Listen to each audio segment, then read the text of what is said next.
The chemistry of explosives is a delicate matter. A little less carbon, a little more nitrogen, and the right amount of oxygen can transform a relatively inert substance into quite the showstopper. For more than 100 years, TNT has been the premier mixture of chemicals for blowing things up, and it's even used as a metric to measure the yield of nuclear explosions and other monumental blasts. But new research out of Los Alamos National Laboratory and the Army Research Laboratory has discovered a new chemical, bisoxodiazole, that has many of the advantages of TNT, is thought to be less toxic to produce, and makes a bigger bang. It would be about 1.5 times the power of TNT, says David Chavez, an explosives chemist at Los Alamos who worked on the new molecule. So fairly energetic, quite a nice improvement compared to TNT. TNT, or trinitrotoluene, is a mixture of the seemingly innocent elements carbon, hydrogen, nitrogen, and oxygen. Chavez compares such explosive compounds to gasoline, saying that rather than drawing oxygen from the air to serve as an oxidizer for combustion, like an engine does, the molecule simply has everything it needs for the combustive reaction stored within. And because everything is much more densely packed together in a TNT molecule than in the gas-air mixture that powers a car, the resulting explosion is orders of magnitude more powerful. TNT also has a major advantage when it comes to manufacturing: it's melt castable. In other words, the melting point of TNT is low enough, about 80 degrees Celsius, that you can safely melt the material down into a liquid without it spontaneously detonating, which happens at about 240 degrees Celsius. This allows manufacturers to pour liquid TNT into molds and shells to produce bombs. The place where you see it used most is mortar shells and artillery shells, says Jesse Sabatini, a synthesis chemist with the Army Research Laboratory at Aberdeen Proving Ground, Maryland. But TNT has some major drawbacks that have led to a quest to develop new melt-castable explosives, says Sabatini. Between the Department of Energy and the Department of Defense, TNT and other chemicals used in military explosives produce pollutants during manufacture, and they just aren't as explosive as they could be. There is actually quite a bit of waste that's generated by making TNT, Chavez says. There's something that's called red water, which is the kind of water that's left over from the nitration of TNT. And then when the TNT itself is actually isolated, it's washed with more water, and that water is a waste that's called pink water, and it also has some environmental impacts. These pollutants can get into soil and water supplies, and TNT, due to its high vapor pressure, has a tendency to produce air pollutants that can harm workers melting down the material with steam.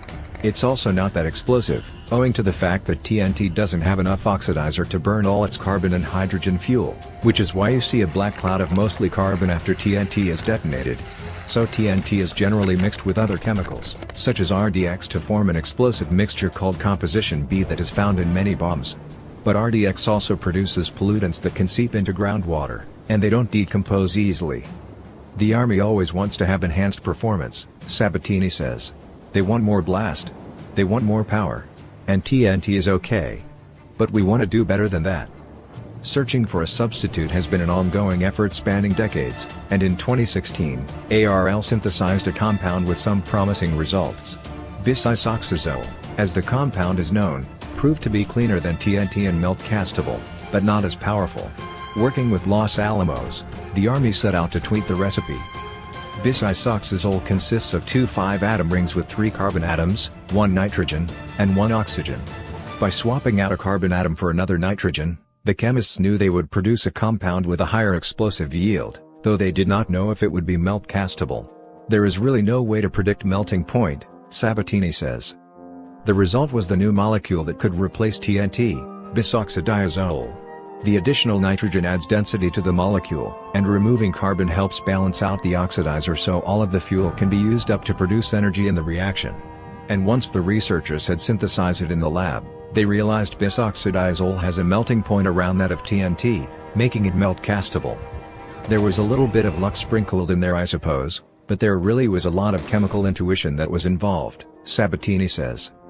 There are 2 primary ways to measure the power of an explosion: detonation velocity and detonation pressure.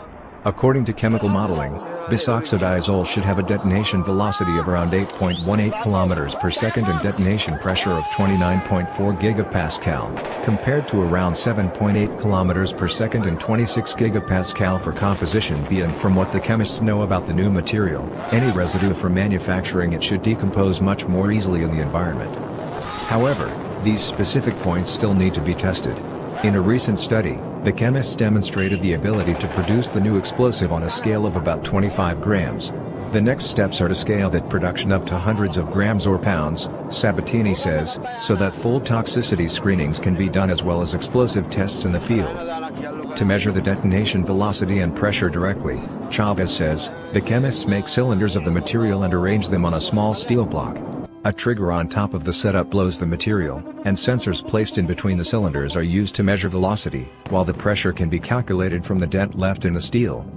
Once toxicity and detonation tests are conducted, if the results are promising, the material will go through a whole new set of tests to incorporate it into something resembling an artillery shell. Then chemical manufacturing plants could begin the process of producing the material in large quantities. Chavez says the average time from chemical discovery to manufacturing